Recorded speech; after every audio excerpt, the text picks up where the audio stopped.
Be passionate and compassionate without clashing and crashing. It's good to be compassionate toward the people that you serve. In fact, you have to be. You have to be compassionate because you can't be effective if you're not compassionate, right? You can't be genuine if you're not compassionate, because compassion allows you to look beyond people's fault and see their needs and to understand that there's somebody worth saving behind the circumstances that they're challenged with today, the problems that they have. Be passionate. Put your whole heart, your whole soul into saving people.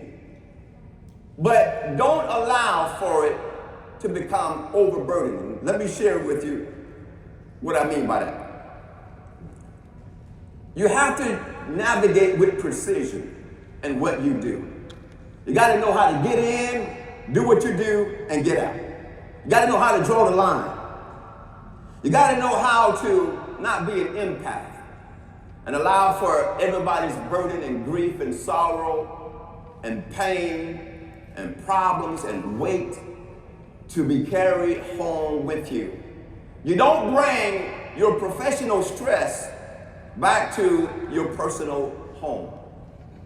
So many people are walking away from this particular industry, this particular career of helping people and serving people because they didn't know how, they didn't learn how to draw the line and set the difference between what they do at home so that it doesn't affect who they are at work, and then set the difference between what they do at work so that it doesn't affect what they do at home. And I'm counseling people and I'm mentoring people and I'm coaching people who have given up on either family or given up on their careers because they didn't know how to set a distinction between the two, and the two started clashing. The home life started clashing with the work life. Some of you sitting here right now knows exactly what I'm talking about, because you could be so engaged in who you serve on the job that when you go home, you're carrying that weight with you. And now your husbands and your wives, your children, they're looking at you like, okay, you're home now. We need you to be 100% present. We need you to focus on us. We need you to give us, your time. Not your residual or your residue, not the particles and the fragments that's left from you. We need you to come home as a whole mom, right? As a whole dad, as a whole husband, as a whole father. And when that happens, and you're not able to separate the two, then you start crashing. You start falling apart. You start losing you. You start losing interest. You start feeling like quitting. You start carrying the weight around. And when you carry the weight, you know what happens? Not only do you get burnt out, but you burn out. You quit. You get out. You run off. You leave the job quickly for the sake of trying to save home life. So it's important that you're not allowing for the two to cross over.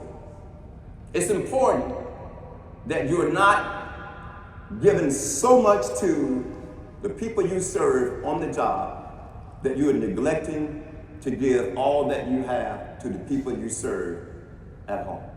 That's why I take like 5 or 6 vacations a year with my family, because I got to make sure that I'm not that guy that's saving the world and then losing my family at the expense of it. How many of you understand what I'm saying? How many of you have had to deal with some situations and circumstances and dilemmas that kind of remind you a little bit of that? Like some of you have had to deal with exactly that. But I'm just trying not to put you on the spot. Here's how you keep from clashing and crashing. This is very